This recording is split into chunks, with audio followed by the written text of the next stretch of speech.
ئەم کاتتان باش بیسەرانی هێژان لە ڕادیۆ دەنگیگەلەوە با یارمەتی هاوکارانم گەشتی هەواڵەکانی کاتژمێر 2 پێشکەش دەکەین.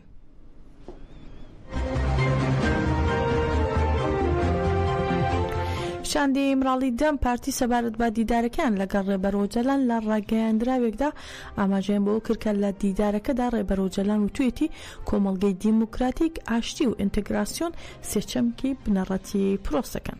شاندی مراڵی پارتی یەکسانی و دیموکراسی گەلان دەم پارتی لا پاروین بۆلدان جێگری سەرۆک پەرلەمانی تورکیا و پەرلەمانتاری دەم پارتی و هەروە مێت حەسەنجار پەرلەمانتاری ڕۆحای دەم پارتی و فایق ئۆزگۆر ئۆرۆل پارێزەر لا نووسینگەی یاسایی سەدا پێکهاتبوون و دوێنێ بۆ ماوەی 3 کاتژمێر لەگەڵ ڕێبەری گەلی کورد عەبدوڵڵا ئۆجەلان کۆبوونەوە. شاندی ئیمراڵی سەبارەت بە دیدارەکەیان ڕاگەیاندراوێکیان بڵاو کردوتەوە کە بەم شێوەیە بۆ ڕاگەیاندن و ڕایگشتی لە 28 ئابی 2025دا لە ئیمراڵی لەگەڵ بەڕێز ئۆجەلان دیدارێکی 3 کاتژمێریمان ئەنجامدا. تەندروستی بەڕێز ئۆجەلان زۆر جێگیر و باش بوو، هەروەها بەڕێز ئۆجەلان زۆر با مۆراڵ بوو. لە دیدارەکەدا بەڕێز ئۆجەلان دەربارەی ئێستای پرۆسەی ئاشتی و کۆمەڵگەی دیموکراتیک هەڵسەنگاندنی بەرفراوانی کرد و ئاماژەی بەوە کرد کە پرسەکانی ئێستا لەو پەڕی ئاستی خراپی و داڕزاندنی خۆیدایە و پێویستی با چارەسەری هەیە، بۆیە بەم هەستیاریەوە پرۆسەکەی بەڕێوە بردووە و گەیاندوێتی بەم ئاستە. بەڕێز ئۆجەلان وتی ئامانجمانە پرۆسەکە بەبێ ئازار و بە ئاسانی کۆتایی پێهێنین، لەو پێناوەشدا چیمان لەدەست بێت دەیکەین. هەروەها بەڕێز ئۆجەلان ئاماژەی بۆش کردووە کۆمەڵگەی دیموکراتیک ئاشتی و ئینتگراسیۆن سێرچەمکی بنەڕەتی و دیاریکەری ئەم پرۆسەیە و تەنها لەسەر ئەم بنەمایە دەتوانن بگەنە ئەنجام. پرۆسەکە پێویستی با قۆناغێکی نوێ هەیە کە هەموو لایەنەکان هەنگاوی بۆ بنێن. بەڕێز ئۆجەلان باسی لەوەش کردووە کە هەمیشە خواست و ئارەزووی کۆمارێکی دیموکراتیکی و ئینتگراسیۆن بۆ لەسەر بنەمای کۆمەڵگەی دیموکراتیک گەل لە گرنگی پرۆسەکە تێبگەین و خاوەنداری لێ بکرێت، ئەوە تەواوی تورکیا سوودمەند دەبێت. هێندێک لە بازنەی سیاسی و میدیایی لە هەوڵی ئەوەدایە ئەم خواستە بەبێ بایەخ و سووک نیشان بدەن ڕوونا نزیکایەتێکی لەم شێوە زیان با پرۆسەکە دەگەێنێت. بەم بۆنەیەوە بەڕێز ئۆجەلان جارێکی دیکە باوەڕی تەواوەتی خۆی بە ئاشتی و دۆستایەتی هەمیشەیی نێوان گەلان دەربڕیەوە. سڵاو و ڕێز. شاندی ئیمراڵی دەم پارتی.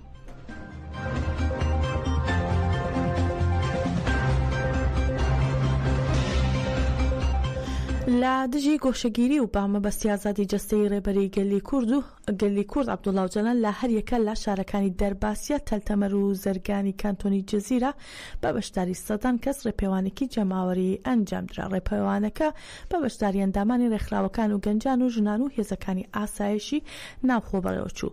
پاش ڕێپێوانەکە گربوونەوەیەک ئەنجام درا و تیایدا فاتمە کەلەش ئەندامی کۆنگرەی ستاری دەرباسی ڕایگەان دەوڵەتی داگیرکەری تورک هێشتا درێژە بە گۆشەگیری سا ڕێبەری گەلی کورد دەدات و هیچ هەنگاوێکی پەیوەست بە پرۆسەی ئاشتیشی نەهاویشتووە.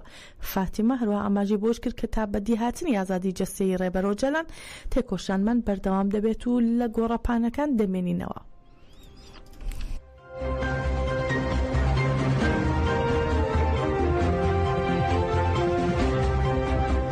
دوای ئۆپەراسیۆنە ئاسمانیەکەی دوێنێ ئیسرائیل لا گوندەکانی دەوروبەری دیمەشق بەرپرسێکی ئیسرائیلی ئۆپەراسیۆنەکەی با زۆر پێویست بۆ ئاسایشی ئیسرائیل ناوبرد و زانیاری وردیشی ئاشکرا کرد. ئەو بەرپرسە لە لێدوانێکدا بۆ کەناڵی عەرەبیەی سعودیە ڕوونی کردەوە کە هێزەکانی ئیسرائیل کەرەستەی نەهێنی و مەترسی داریان دەستکەوتووە. ئەو بەرپرسە ئیسرائیل ئاماژەی بۆش کردو کە ئەو ئامێرانەی تێکشکێنراون هی تورکیا بوون کە تازە لە ناوچەکەدا بۆ سیخوڕی دانرابوون. جەختیشی کردووەتەوە هۆشداری من بەیداری ئەحمە شەرعداوە کە یاری بە ئاگر نەکات و گوێ لە فەرمانەکانی تورکیا نەگرێت.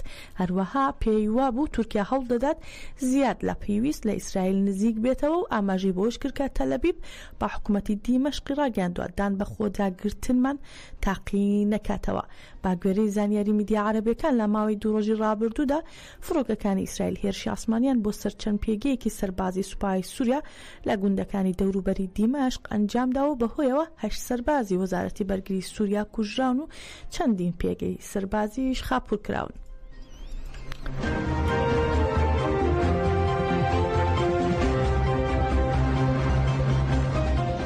هەپەگانەڕەچە ناسنامەی پێنجگەری لای شەهیدی ئاشکرا کرد کە سەرجەمیان لا ساڵی 2017دا لە تێکۆشاندش بە دوژمن شەهید بوون و ڕایگەیان بوون بە ڕەسەنترین بەهامان کە لە بەرامبەر هەموو جۆرە سەختیەکان وەستانەوە و ئایندەی ئازامانیان ئافراند. ناوەندی ڕاگەیاندن و چاپەمەنی هێزەکانی پاراستنی گەل هەپەگەنەڕەچە دەربارەی ناسنامەی هەر پێنجگەری لا شەهیدەکە لە ڕاگەیاندراوەکەدا ئەم زانیاریانەی خستووەتە ڕوو. هاوڕێیانمان چەکداری هێوی زانیار ڕۆژوان و حەسەن لادژی هێرشە داگیرکاری و لە نابەرا و بەرفراوانەکانی دەوڵەتی تورکی داگیرکرد بە ڕۆحی فیدایی ئاپۆیی بەرەنگار بوونەوە و بەو ڕۆحیەتەوە بەرگریان لا وڵات و هەبوونی گەلەکەمان کردو لە ساڵی 2017دا شەهید بوون. بە ڕێز و خۆشەویستیەوە یادی هەموو هاوڕێیانمان دەکەینەوە. هاوڕێیانمان کە لە شارە جیاوازەکانی کوردستانەوە هەنگاوی تێکۆشانیان گرتەبەر بەبێ هیچ نیگەرانیەک بەشداری نێو تەفگەری ئازادی کوردستان بوون و بە شێوەیەکی فیدایانە شەڕیان کردو بۆ ئازادی گەلەکەمان هەموو جۆرە قوربانیەکیان نواند و بوون بە ڕەسەنترین بەهاکانمان و لە دژی هەموو سەختیەکان وەستانەوە. هەروەها هەپەگەڕای دەگەینن لەسەر ئەم بنەمایە سەرخۆشی لە بنەماڵی هێژای هاوڕێیانی شەهید و گەلی وڵات پارێزی کوردستان دەکەین و جارێکی دیکە باڕێز و پێزانینەوە بەژنمان لە ئاستیادکردنەوەیاندا دادەنەوێنینەوە. زانیاریەکان لەسەر ناسنامەی شەهیدان بەم شێوەیە خراوە تاڕوو. فەرشاد حەسەنزادە بە ناسناوی چەکدار چیاگەر لاورومیە لەدایک بوو لە 25 نیسانی 2017 لە خواکۆرک شەهید بووە. ناویە گەزیجی بە ناسناوی هێوی کۆچەر لە بەدلیس لەدایک بوو لە 11 تەشرینی دووەمی 2017 لە ئاڤاشین شەهید بووە. وەداد ئابی بە ناسناوی زانیار فاراشین لەوان لەدایک بوو لە 25 نیسانی 2017 لە خواکۆرک شەهید بووە. هەروەها سەداد ئەرسەلان بە ناسناوی حەسەن قەرچەداغ لە ئامەد لەدایک بوو لە 27 تەموزی 2017 لە زاب شەهید بوو. مراد عەمرە دونمەز بە ناسناوی ڕۆژڤان باز لە ئیزمیر لەدایک بوو لە 25 نیسانی 2017 لە خواکۆرک شەهید بووە.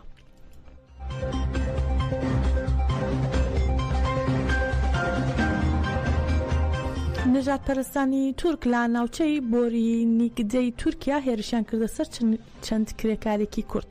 ئەو کرێکارە کوردانە دوای لێدان و بریندارکردنیان بە مەبەستی چارەسەرکردن ڕەوانەی نەخۆشخانی ڕاهێنان و پەروەردەیی نیگدەی کران. سەبارەت بەم بابەتە زەینەب ئۆدۆنجو پەرلەمانتاری ڕۆحای دەم پارتی ڕایگەیاندووە لە دیمەنی هێرشەکەی لە تۆڕی کۆمەڵایەتی خۆی بڵاو کردوتەوە و ڕاگەاندووە لە قۆناغێکی لەم شێوەیەدا کە باس لە پرۆسەی ئاشتی دەکرێت. ئەم هێرشە پێمان دەڵێت ئاشتی چەند گرنگ و پێویستە بۆمان. هەروەها ئەو پەرلەمانتارە لە پەیامەکەیدا داوای کردووە دەست بەجێ بەرپرسانی هێرشەکە دەستنیشان بکرێن و بانگەوازیشی لە وەزارەتی ناوخۆ کردووە کە بە دوواداچوون بۆ ڕووداوەکە بکات.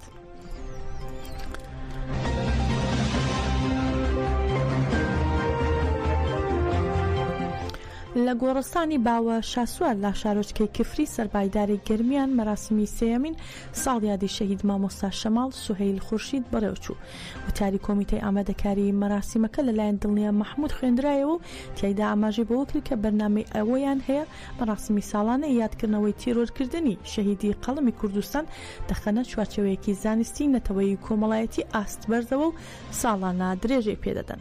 هەروەها لە درێژەی مەراسیمەکەدا جومعەکەریم وتاری هەواڵانی ڕێگەی ڕێباز و تێکۆشانی شەهید مامۆستا شەماڵی خوێندەوە و سەبارەت بە پارتووکی پێنووسی شەهیدێک کە سەلاح محەممەد نووسی هاوڕێی شەهید شەماڵ نووسیەتی پەرتووکەکە کۆکراوی بەشێک لە وتارەکانی مامۆستا شەماڵە کە بە زمانی عەرەبی نووسیوەتی و بە هاوکاری هەریەکە لە مامۆستایان ڕەفعەت و ڕەحیم لە زمانی عەرەبیەوە وەرگێردراوەتەوە سەر زمانی کوردی. بڵاوکردنەوەی ئەم پەرتووکەش هەوڵەکە بۆ ئەوەی کە ئەو کەسانی کە لە بوارە ئاکادمیەکان و زانستیەکان توێژینەوە دەکەن سوود لە مامۆستا شەماڵ وەربگرن. هەروە لەسەر ناوی خانوادەی شەهید شەماڵ ئامەد سوهەیلیش کوڕی شەهید وتارێکی پێشکەش کرد.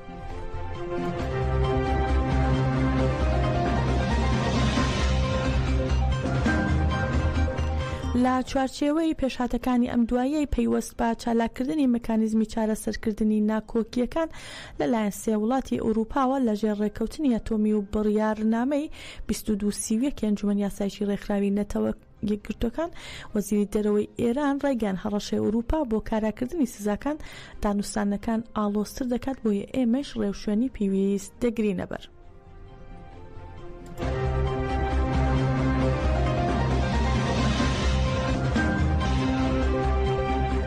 هەروەها لە دوای سەپاندنی سزاکان بەسەر ئێراندا لەلایەن وڵاتانی بریتانیا، ئەڵمانیا و فەڕەنسا، مارکۆ ڕۆبیۆ وەزیری دەرەوەی ئەمریکا ڕایگەیاند گەڕانەوەی سزاکان پێچەوانەی هەوڵە دیپلۆماسیەکان نین، بەڵکو هاندەرێک دەبن بۆ گێڕانەوەی پرسەکە بۆ سەرمێزی گفتوگۆ.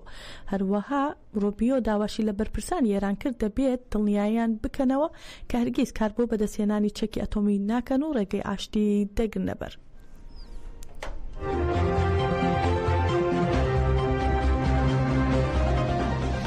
سوپای ئیسرائیل بڵاوی کردەوە لە ئەنجامی هێرشێک بۆ سەر سەنعا لە یەمەن 4 کەس کوژراون کە ئەحمەد غالب ڕەحوی و هاوڵەکانی بوون و ژمارەیەکی دیکەش بریندار بوون. میدیاکانی یەمەن هەواڵەکەیان پشتڕاست کردوتەوە و دەڵێن ساڵێکە ئەحمەد غالب ڕەحوی سەرۆک وەزیرانە لە حوسیەکان و بۆ پێکهێنانی حکوومەت ڕاستپێدراوە، بەڵام لە ئاستی نێودەوڵەتیدا دان پێدانراو نییە. جیاماژەیە ئێوارەی دوێنێ ئیسرائیل 12 هێرشی ئاسمانی بۆ سەر بازگەکان و بنگەکانی حوسیەکان لە سەنعا ئەنجامدا و ئەمەش لە وڵامی هێرشی حوسیەکان بوو بۆ سەر ئیسرائیل.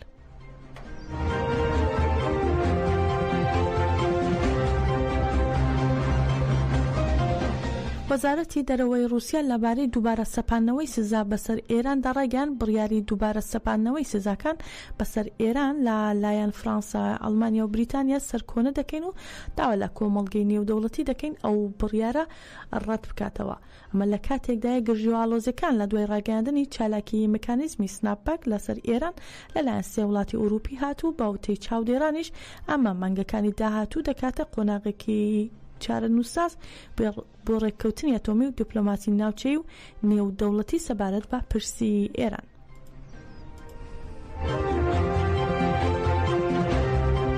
گەشتی هەواڵەکانمان پێشکەشکردن. هەر شاد بن.